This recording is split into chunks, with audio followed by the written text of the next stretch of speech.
Assalomu alaykum hammaga. Mana bugun tarovih 27-kuni. 27-kuni oxirgi kun hisoblanadi. Bu oxirgi kuni video olmoqchi edim.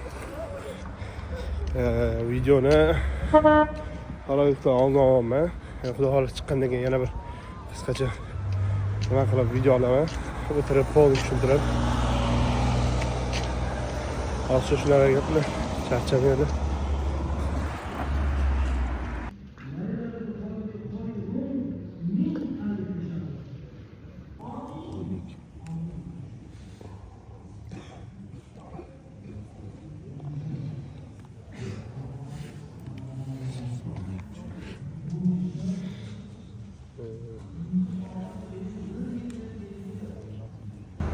Assalomu alaykum hammaga, yaxshimisizlar? Charchamayapsizlarmi? Kecha tarovihdan keyin video oldim.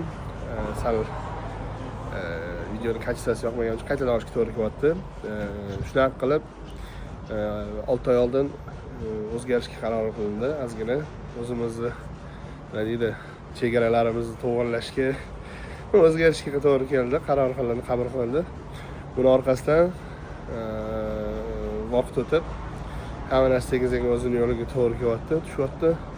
Ana endi Ramazon oyida 27 kun xatm Qur'on qilib, tarovih butkul to'liq tamomlash nasib qildi. To'g'ri, orada bir kun adashmasam, sal kech qolib borilgan. 98% to'liq bir tarovih namozini o'qish bajarildi. Davron degan o'rtog'im bor. O'sha o'rtog'im bilan har kuni birga chiqish nasib qildi ekan. Juda xursand bo'ldim. Bu yerda eng muhim narsalardan biri, men oxirgi marta tarovihga maytap payti chiqqanman adamlar bilan.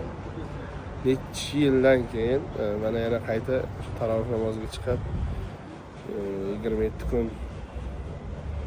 oson narsa emas ekan. Juda qiyin narsa ekan. Bunaqa kiloli vesi bor odamlarga, ortiqcha kilosi bor odamlarga juda qiyin ekan, oson emas ekan lekin. Shuni ayta olaman. Lekin ancha odamni o'ylantirib qo'yar ekan.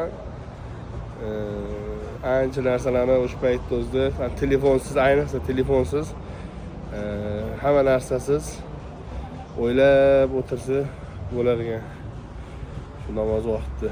Endi to'g'ri, ko'p narsa o'ylash mumkin emas-ku. Buni hayotda razmishleniyya, ya'ni hayotingizda nima bo'lyapti, nima yo'q, qayerdan xato ketdi, qayerda to'g'ri ish qilyapti. Shularni o'ylasa bo'lar ekan. Miya vaqtinchalik nima deydi, to'xtab qolar ekanda. Telefon, ish, hammasi bundoq tez yugurib ketayotgan payt, u paytda har boshqacharoq ana his tuyg'u berar ekan odamga.